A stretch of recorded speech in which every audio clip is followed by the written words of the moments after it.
Samara, Netherlands, Italy, Germany, England. In the absence of its giant, Sweden continue their giant killing act.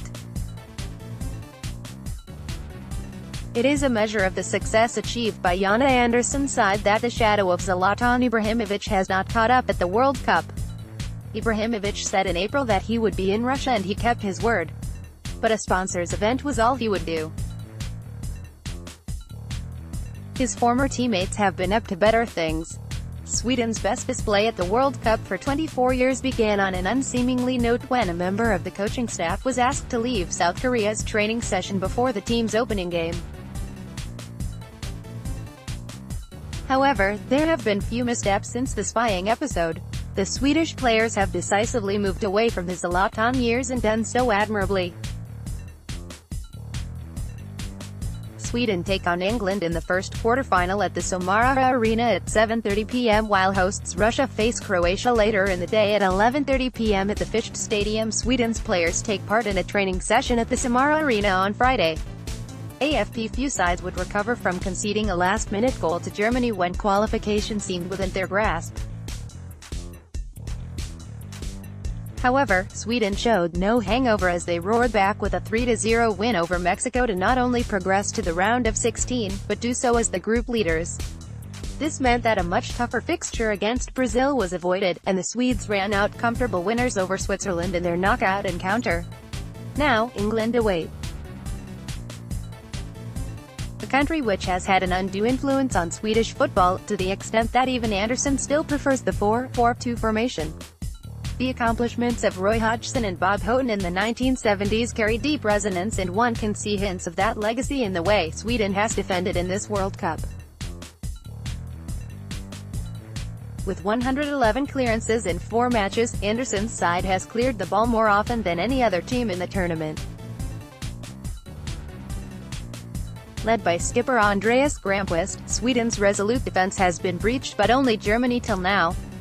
It is remarkable how far the defensive organization has taken Andersson and his players. Sweden returned to the World Cup after 12 years and most of their squad does not feature in the Champions League for their clubs. Yet, under Andersson, an unbreakable team ethic has directed the players in the right direction. From the moment Jana came in, our directions have been very, very clear. We all agreed on the important principles and how we should act, on and off the pitch, that the team is more important than anything else. And you can see that on the pitch. Every single one of us works incredibly hard out there, offensively and defensively. That hard work is the symbol of this national team.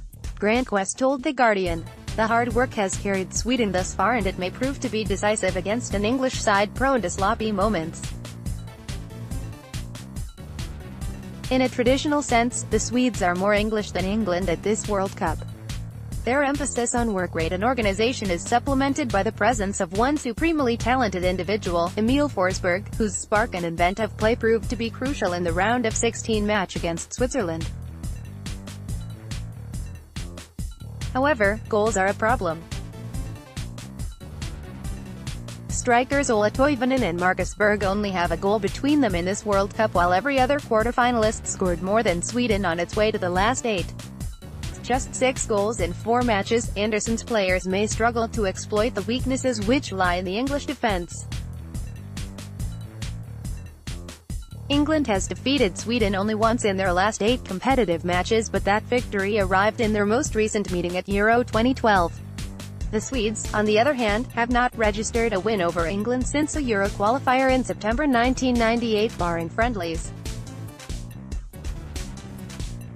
And not many give them a chance to change the record here on Saturday. However, Sweden were not given much of a chance before the World Cup began either.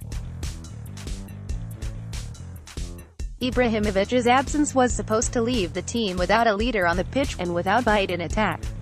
The latter has turned out to be true, but there has been no risk of the team wandering aimlessly. Andersson's training has been complemented by the no-nonsense approach adopted by skipper Granqvist. Nicknamed Granen, Christmas tree in Swedish, the 33-year-old has been the man identified with the festive feeling which has taken over his compatriots. If England are defeated, Sweden can visualize another reality in which they no longer live under the shadow of the country which brought the first football revolution to its shores. In the public imagination, England has carried as much influence as the now-retired Ibrahimovic. But if a place in the semi-final on the 11th of July at the Luzhniki Stadium is secured, Sweden can move further away from their familiar ghosts. After all, even Ibrahimovic could not have taken his teammates so far. Click here for full coverage of FIFA World Cup 2018. Click here to view the full schedule of FIFA World Cup 2018 updated date, July 7, 2018, 12:49 p.m.